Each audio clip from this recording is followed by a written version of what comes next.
Welcome to JSA TV and JSA Podcasts, the newsroom for telecom and data center professionals. I'm Jean-Marc Lima, and I'm joined today by Barro, Luitjes, CEO of Belgian company KevlinX. And Barro, welcome to JSA TV. We haven't really spoken much in the past, basically to connect with you. Let's jump right in. You operate a data center in Belgium, a market which is basically the heart of Europe in this day and age. Tell us about the market dynamics in Belgium. Yeah, well, there's a lot to tell about the market dynamics, and Xiao, thanks so much for having us, and of course me in particular. Belgium is, let's say, a very constrained market. It's right in the middle in the flap, and it's still an underserved market. Nowadays, you see it becomes more and more on the radar of, let's say, both the data center operators like ourselves, with a focus on more prime locations, creating a lot of data center hubs, and also the hyperscalers that will see an agile market with a lot of government being present in Belgium as a country specifically, and moreover Brussels as a city, with the likes of a European Union and a NATO that set a standard for nowadays the European Union view on the market. If you had to simplify it in a way, who would you say are the main drivers for demand in terms of customers who are based in Brussels? Is it government, financial services? Because government is what everyone thinks of when we talk about Brussels. I can imagine, but of course there's far more than just government. There's a big enterprise scene as well. Yeah, no, absolutely, with a lot of rules, of course, that they come up with. But it's aside of that, the financial market is very big in Brussels. It's a very key location. It's a combination of a mainland headquarters being based over there, and think the likes of a BNP and ING Bank of Belgium. Very critical locations. What another market is that's very underestimated in Belgium is the pharma market. It's especially in the COVID pandemic period that we had, people were confronted with a lot of nasty things, and then there were pioneers on the vaccination program. Think of a Johnson & Johnson, who have a key location in Belgium. It's a super important industry, the pharma and the life sciences, especially, which has been driving a lot of business to data centers in the past 3 to 4 years. I think you're right. It has gone a little bit unnoticed by a lot of people, and we are seeing a lot of things and the covers in the US happening in the life science data center space, and I think there's probably a lot happening in Europe as well that we don't even know about. So that's a very good point that you raise. But beyond Brussels and Belgium, I saw on your website you're also in Madrid, or you're going to be in Madrid and in Vienna. So that's two very interesting markets. Vienna is interesting because it used to be the getaway from Western Europe into Eastern Europe and then into Russia. Madrid is the up-and-coming market that everyone is talking about that might overtake Paris at some point. Give us your spiel of what's happening in those two capital cities. Oh, good question, Xiao. It's a big question as well because it's very long. As always, I talk a lot. But it's good. I like people talking, so don't get me wrong. Well, it's part of our strategy, and I can tell a lot about our strategy. If that's a wise decision, I'm not sure.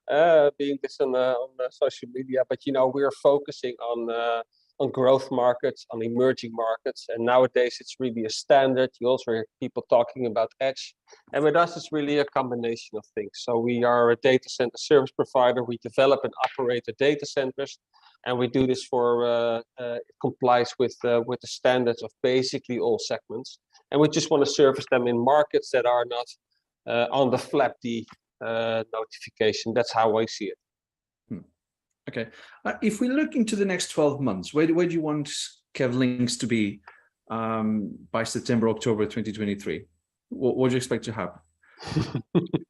I know you can't talk too much about it at this stage. There'll be news coming up, but there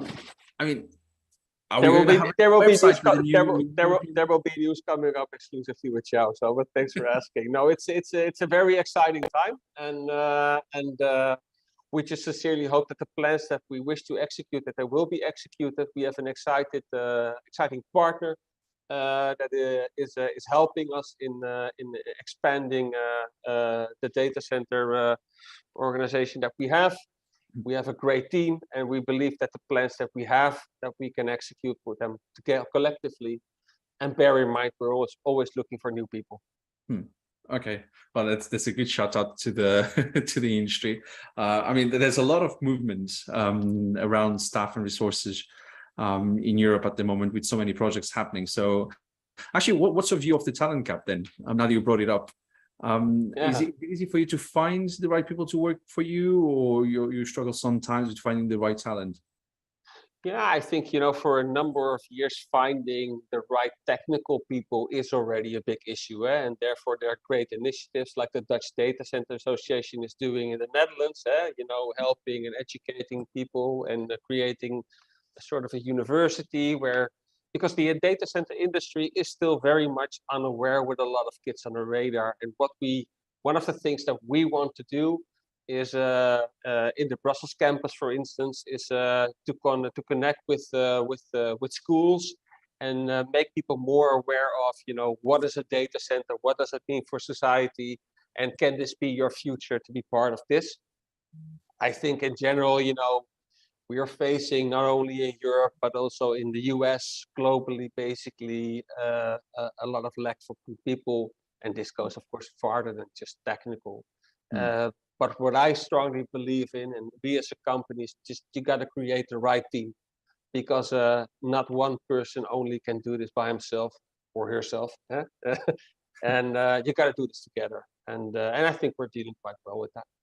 Yeah. We're facing our difficulties, but in general, yeah. But I think you're absolutely right, and it is all about teamwork, really, and creating a good corporate culture and environment for people to thrive and progress, and learn as well. So I'll be interested to see. I'm very curious to see how your website is going to change over the next few months, and the logos and the dots on the map, they're going to pop up everywhere. But they're going to do that for sure. No worries. So another very interesting thing that you've been involved with was the launch of the Belgium Digital Infrastructure Association. I mean, we've got associations across Europe, but Belgium was lacking one. So tell us, what's the idea behind this association, and what's your role and the objectives? Yeah, no, sure.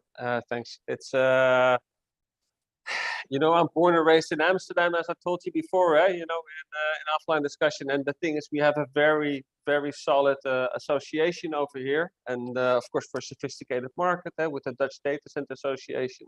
And a couple of years ago, I started conversations with Stijn Grove, and founder of that idea, and I said, when we're a bit further, we got to look at Belgium also, because that really lacks a good organization that promotes the digital infrastructure and data center space.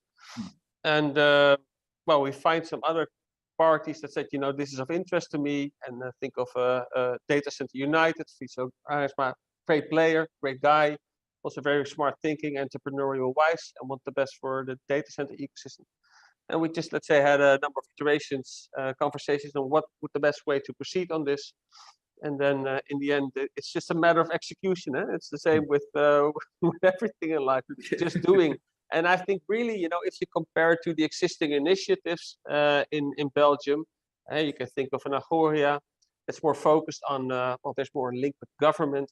And there's not really, let's say, an organization that really promotes or sort of takes care of the data center space. And this is basically what the Belgian Digital Infrastructure Association is doing. It's a great initiative, and hopefully a lot of people will become a member or a supporter and will follow us. It's very interesting, because I mean, again, this is a sector that keeps changing and transforming and metaforming into something new, and there's so many conversations beyond the expansion. There's also the adaptation to the times that we live in, so sustainability, diversity, and I think this is the kind of organizations that will kind of drive and push the conversation forward.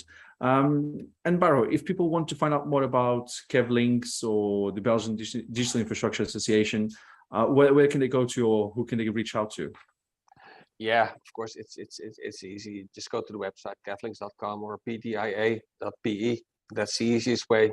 If you see my face, of course, you will find me on LinkedIn. Happy to respond in any manner.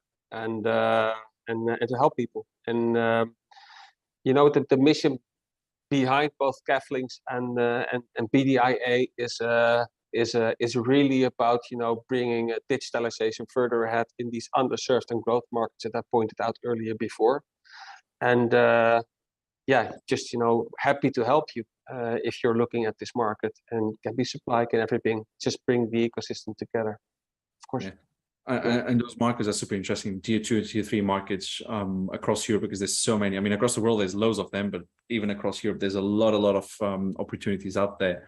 And it'll be interesting to see how all these cities and non-cities come up in the future, not just with KevlinX, but like as an industry, because I think there'll be a good contribution to society overall. But Barro, thank you so much for your time. Sure. And thank you, our viewers, for tuning into JSA TV and JSA Podcasts. And don't forget to check our social channels for more content. Until next time, happy networking.